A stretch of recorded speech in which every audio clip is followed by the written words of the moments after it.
Hello and welcome back to your own channel Medico Swami. Subscribe to the channel if you haven't subscribed. हम लोग जो series चला रहे थे BHMS final year के लिए उसकी है ये medicine number 50 that is ranunculus bulbosus. Buttercup इसका कॉमन नेम है। डॉक्टर फ्रांस ने प्रूव की है। रैननकुलसी फैमिली को बिलोंग करती है। रस्टॉक्स जैसे ही सिम्टम्स है इसके। बैड इफेक्ट्स हुआ है अगर अल्कोहलिक बेवरेजेस का तो हम लोग इसको बारे में सोच सकते हैं। डे ब्लाइंडनेस है अगर, पेन स्टिचिंग है, शार्प है, शूटिंग है, न्यूरालजिक है, माइल्जिक है या रूमेटिक है, ये इन सब में रैननकुलस अच्छा काम करती है। प्लूरेसी और निमोनिया में बहुत ज़्यादा अच्छे से काम करती है। कोल्ड एयर से इसे सेंसिटिविटी रहती है। अब जैसे हम लोगों ने इसके पहले देखा था रोडोडेंड्रॉन में भी स्ट्रॉम और कूल्ड विंड से एग्रावेशन था, सेम रैननकुलस में भी है और थोड़ा थोड़ा सेम आरटी में भी है that is rhus tox. Cons on the soles of feet which are very sensitive and painful to touch. It is a great depression of spirit and desire to die. Patient को लगता है बस अब मैं मर जाऊँ, मैं बहुत परेशान हो चुकी हूँ। पेशेंट बहुत ज़्यादा इरिटेबल होता है, बहुत ज़्यादा झगड़ालू होता है, भूतों से बहुत ज़्यादा डर लगता है और माइंड में कन्फ्यूजन रहता है। तो बस ज़्यादा क्वेश्चन उस मेडिसिन से नहीं आते हैं, इतना ही जानेंगे। नेक्स्ट मेडिसिन है सिक्यूटाविरोसा। वाटर हेमलॉक इसका कॉमन नेम है। हैनीमैन सर ने प्रूव किया और अम्बेलिफेराई फैमिली को बिलोंग करता है। अम्बेलिफेराई फैमिली मतलब वो फैमिली जिसको एथुसा साइनेपियम बिलोंग करता है। सेम सिम्टम्स है, कन्वर्जन्स रहेंगे, इपिलेप्सी रहेगी, फिट्स रहेगा और वॉमिटिंग रहेगी, ब्रेन डिसीजेस रहेंगे जो सेम फैमिली की होती है ना, इसलिए हम लोगों को ग्रुप स्टडी करवाई जाती है कि हमें ग्रुप से कॉमन सिम्टम्स पता पड़ जाता है, तो अगर हमें कोई मेडिसिन नहीं भी आती है तो हम लोग सिमिलर सिम्टम्स को लिख पाए। ट्विचिंग एंड स्पैस्मोडिक जर्क रहेंगे। ऑपिसोटोनस पोजीशन में इसको ज़्यादा मतलब सिम्टम्स वर्सन हो जाएंगे। अटैक के टाइम पर पेशेंट बहुत ज़्यादा डर जाएगा, घबरा जाएगा। चिल्ड्रन में डेंटिशन के टाइम पर अगर या तो उनके पेट में कीड़े हैं तो उस टाइम पर कन्वर्जन्स आएंगे। एबनॉर्मल एपेटाइट रहेगा जिसमें उसको चौक, कोल, चारकोल, चावल, सब्जी कच्ची, अनडाइजेस्टेबल थिंग्स खाने की इच्छा रहेगी। दीवार कोर कोर कर जो बच्चे खाने लगते हैं वो। ब्रेन डिसीज रहेगी विद सप्रेस्ड एरप्शंस। तो ये थी सिक्यूटाविरोसा। HC एलन सर ने इसे प्रूव किया था। क्रैम्बाक इसका कॉमन नेम है। कैप्रीफोलिएसी फैमिली को बिलोंग करती हैं। आफ्टर पेन्स, क्रैम्प्स, डिस्मेनोरिया, ये मेनली मेंस्ट्रुअल पेन्स जो होते हैं, डिस्मेनोरिया जो बोलते हैं ना फीमेल्स जैसे मछली जिसे तड़प जाती हो ऐसा दर्द होता है मुझे मेंसेस में, तो उसमें वाइबर्नम ओपुलस के बारे में हम लोग सोच सकते हैं। मेंसेस बहुत ज़्यादा लेट आते हैं, कुछ ही घंटों के लिए होते हैं, बहुत ज़्यादा स्कैंटी होते हैं, लाइट कलर्ड होते हैं, ऑफेंसिव होते हैं। मेंसेस के पहले बहुत ज़्यादा दर्द होता है यूट्रस के नीचे वाले हिस्से में, थाई में और सैक्रल और प्यूबिक रीजन्स में। जो ब्लड रहता है वो क्लॉटेड रहता है, डार्क ब्राइट रेड रहता है। ओके, विकैरियस मेंस्ट्रुएशन रहता है। लंग्स से, बॉवेल से, menorrhagia climaxes active and constant flowing with frequent clots, clotting बहुत ज़्यादा होती है। मेट्रोरेजिया कब होता है? जब मिसकैरेज हो या सेक्सुअल एक्ट किया हो या क्लाइमैक्ट्रिक की एज हो। प्रोफ्यूज मेंसेस होते हैं मिसकैरेज के बाद में, और थोड़ा सा भी अगर चोट लगा, थोड़ा सा भी कुछ खा लिया या कुछ हैवी वर्कआउट कर लिया उसके बाद में ब्लीडिंग होने लगती है। सर्विक्स बहुत ज़्यादा सेंसिटिव हो जाता है, अगर थोड़ा सा भी हार्ड सेक्स हो गया उसके बाद में भी ब्लीडिंग होने लगती है फीमेल को। पैसिव हैमरेज रहता है। जिससे जो मिसकैरेज होता है ना उसके बाद में कितना भी DNC कितना भी DNE कर लो, कुछ ना कुछ पार्ट, मतलब मैं ऐसा नहीं कहूँगी कि पैथोलॉजी जनरेट हो जाती है, लेकिन कुछ ना कुछ पार्ट तो वहाँ रह ही जाता है जिसकी वजह से ब्लीडिंग कंटिन्यूसली होती ही रहती है और क्रॉनिक इन्फ्लामेशन रहता है। मोस्टली मेंसेस और मेनोरेजिया मेट्रोरेजिया पर काम करती है। नेक्स्ट है सबाइना, वो भी इसी ग्रुप को बिलोंग करती है।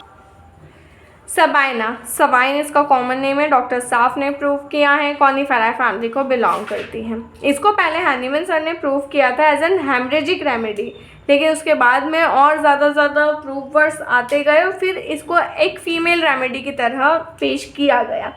ये भी मेंसेस में और मिसकैरेज के बाद में बहुत अच्छा काम करती है, हम लोग वही पढ़ेंगे। मेनोरेजिया, मेट्रोरेजिया, डिस्मेनोरिया, जिसमें menses too early, too profuse, too long lasting होते हैं। ओके, ब्लड का जो कैरेक्टर है वो ब्राइट रेड लिक्विड रहता है और क्लॉट्स रहते हैं, मतलब पार्टली लिक्विड पार्टली क्लॉटिंग, दोनों मिक्स रहता है। Abortion. Sabina is specially indicated in those ladies who have menarche very early in their lives, like 10-11 years की एज से मेंसेस आने चालू हो गए थे। उन फीमेल्स में सबाइना बहुत ज़्यादा अच्छे से काम करती है। दूसरा, उन फीमेल्स में जिन फीमेल्स में टेंडेंसी है मिसकैरेज की, अबॉर्शन की, 3rd मंथ में सीवियर पेन होता है एब्डोमेन में, शूटिंग पेन होता है बैक से लेकर के फ्रंट में, सैक्रम से प्यूबिस में, पीछे से लेकर के आगे तक पेन होता है। अबॉर्शन के टाइम पर the striking feature of this drug at the time of abortion are flow of liquid, bright red copious blood which is intermingled with the clots, the fluid partially fluid and partially clotted, जैसा हम लोगों ने पहले देखा।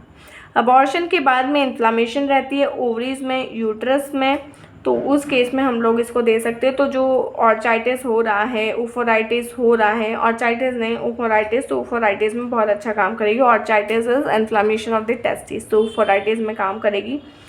Retained placenta है, कोई भी atony हुई है यूट्रस की, या कोई मोल रह गया है और निकल नहीं पा रहा है, तो भी हम लोग सबाइना के बारे में सोच सकते हैं। तो ये थी सबाइना, मोस्टली मेंसेस और मिसकैरेज के केसेस में दी जाती है। नेक्स्ट है लिलियम टिग, वो भी एक हेमरेजिक रेमेडी का ग्रुप में ही फॉलो करती है। कॉमन नेम है टाइगर लिली, डब्ल्यू पायनर ने इसको प्रूव किया था। लिलियासी फैमिली को ये बिलोंग करती है। इसका भी हम लोग मेंसेस वगैरह ही देखेंगे। यूट्राइन सिम्टम्स में प्रोलैप्स होता है, वीकनेस होता है पेल्विक टिश्यू का, यूट्रस का, ओवरीज का, बियरिंग डाउन सेंसेशन रहता है, इसे भी सीपीआई की तरह। लेकिन सीपीआई से डिफरेंट कैसे है? सीपीआई इज इनडिफरेंट और एपथेटिक है, उसको अपनों से ही प्यार नहीं है, वो अपनों से ही बातें नहीं करना चाहती है, बहुत ज़्यादा झगड़ालू होती है और दूर दूर रहती है। लिलियम टिग में ऐसा नहीं है। लिलियम टिग लेकिन हमेशा बहुत ज़्यादा जल्दी में होती है और परेशान रहती है। Menses too early, scanty, dark and offensive रहता है।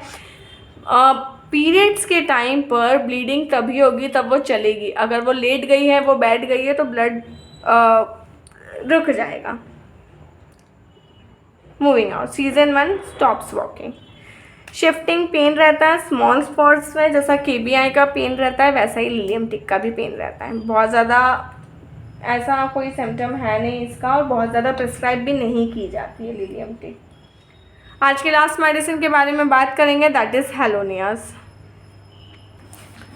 हेलोनियास यूनिकॉर्न प्लांट, डॉक्टर टुली ने इसको प्रूव किया था। मेलान्थेसी फैमिली को ये बिलोंग करती है।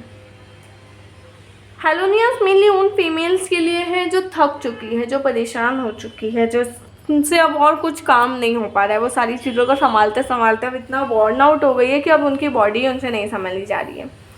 फीमेल जेनाइटल लेयर पर ज़्यादा अच्छा काम करती है। More towards a female remedy है, 70-30 का रेशो है मेल फीमेल में। Time too early, too profuse, passive, dark, clotted और ऑफेंसिव ब्लीडिंग होती है। ल्यूकोरिया इसका बहुत ज़्यादा इंपॉर्टेंट है क्योंकि वो फाउल, लंपी और कर्डल्ड होता है, एकदम दही के जैसा गाढ़ा होता है, बहुत ज़्यादा थिक होता है, एकदम वाइटिश। टेंडेंसी रहती है यूट्राइन ऑर्गन्स के प्रोलैप्स की। वीकनेस रहता है, जनरल एग्जॉशन रहता है, सिम्टम्स का जनरल एटोनी रहती है फीमेल्स में। अब कॉन्शियसनेस ऑफ फॉर्म, उसको ऐसा लगता है जैसे जैसे वो चलती है वैसे वैसे उसके यूट्रस में भी कुछ ना कुछ मूवमेंट हो रही है। ऐसा एक मेडिसिन को लगता है कि जैसे उसके पेट में कोई बच्चा है और वो रो रहा है। Name the medicine in the comment box. प्लूराइटिस होता है, इंटेंस इरिटेशन होता है एक्सटर्नल जेनाइटेलिया का, मोस्टली लेबिया का, और रात में ही ज़्यादा होता है। यूरिनरी अफेक्शंस, मेनली इसको सेकेंडरी यूरिनरी अफेक्शन होते हैं। किडनी का कुछ भी ट्रबल है उसकी वजह से यूटीआई हो जाता है। तो जिन फीमेल्स में यूटीआई बहुत ज़्यादा जल्दी हो जाता है उनके लिए हम लोग हाइड्रोकोटाइल के बारे में सोच सकते हैं। नॉट हाइड्रोकोटाइल, हेलोनियास के बारे में हम लोग सोच सकते हैं।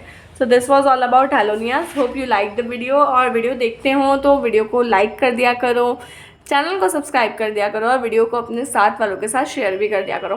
फिलोसॉफी के लेक्चर्स नेक्स्ट सेशन से आने वाले हैं, अगर आप लोगों का सपोर्ट सही रहा तो, क्योंकि ऑलरेडी बहुत सारे वीडियोस हैं लेकिन सब्सक्राइबर्स का काउंट उस तरीके से नहीं बढ़ रहा है जैसा हम लोगों को उम्मीद थी। तो देखते हैं क्या होता है। Thank you for watching.